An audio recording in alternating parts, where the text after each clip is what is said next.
বিয়ের পর মেয়েদের জীবনটা সম্পূর্ণ পাল্টে যায়, পুরো জগৎটাই আলাদা হয়ে যায়। এক জায়গায় ছিল সেই জায়গা ছেড়ে আরেক জায়গায় আসছে, সম্পূর্ণ তো পাল্টাবেই। আর সেই সময় মেয়েটা সব থেকে কাছে চায় তার স্বামীকে। সেই স্বামীটার মধ্যে যদি রেসপেক্ট, কেয়ার, ভালোবাসা এগুলো থাকে, তাহলে সংসারের তো অশান্তি বলে কিছুই হয় না, তাই না? তবে কিছু কিছু মানুষ বুঝতেই চায় না যে মেয়েদের চাওয়াটা কী। সবাই ভাবে যে মেয়েরা চায়টা কী। মেয়েদের বেশি কিছু লাগে না, রেসপেক্ট আর কেয়ার দিয়ে দেখো, সত্যি আর কিছু লাগে না মেয়েদের। তো সকাল থেকেই তোড়জোড় চলছে রান্না। রান্না কিন্তু আমিই করছি, আমার জন্মদিন। হ্যাঁ, আমিই রান্না করছি, কিন্তু সকালবেলা মামনি সব কিছু কেটে বেটে সব গেছে, কারণ মামনি যেহেতু স্কুল আছে, বেরিয়ে যাবে, তো সেই জন্য রান্নাটা আমি করেছি। আর সব রান্না শেষে আমি একটু সাজগুজু করে নিয়েছি। একটা শাড়ি পরেছি, অনেক দিন পর শাড়ি পরলাম তো, তাই নিজেকে একটু অন্যরকম লাগছে। আর দেখো আমার কি কপাল, আমার হাজবেন্ড আমাকে পুরো জন্মদিনে সাজিয়ে গুছিয়ে আমাকে খেতে দিচ্ছে। আহা, এরকম স্বামী পাওয়া মুশকিল, কিন্তু যাই হোক আমি পেয়ে গেছি।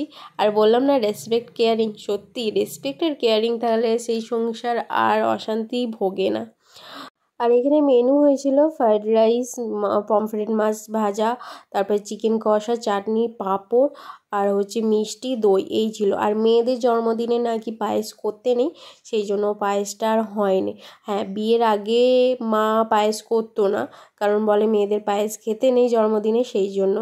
তারপরে এখানে সুন্দরভাবে সাজিয়ে গুছিয়ে দিয়েছে সৌরভ, তো আমি খেতে বসলাম।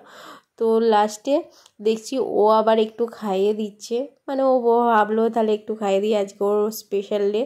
তো বেশ হয়েছে, আর রান্নাগুলো সত্যি দারুণ হয়েছে। আমার আস্তে আস্তে হাতের রান্না সুন্দর হচ্ছে গাইস। তারপরে সন্ধেবেলা, এটা তো কোনো প্ল্যানিংয়ে ছিল না, সৌরভ একটার পর একটা আমাকে সারপ্রাইজ দিতেই চলেছে।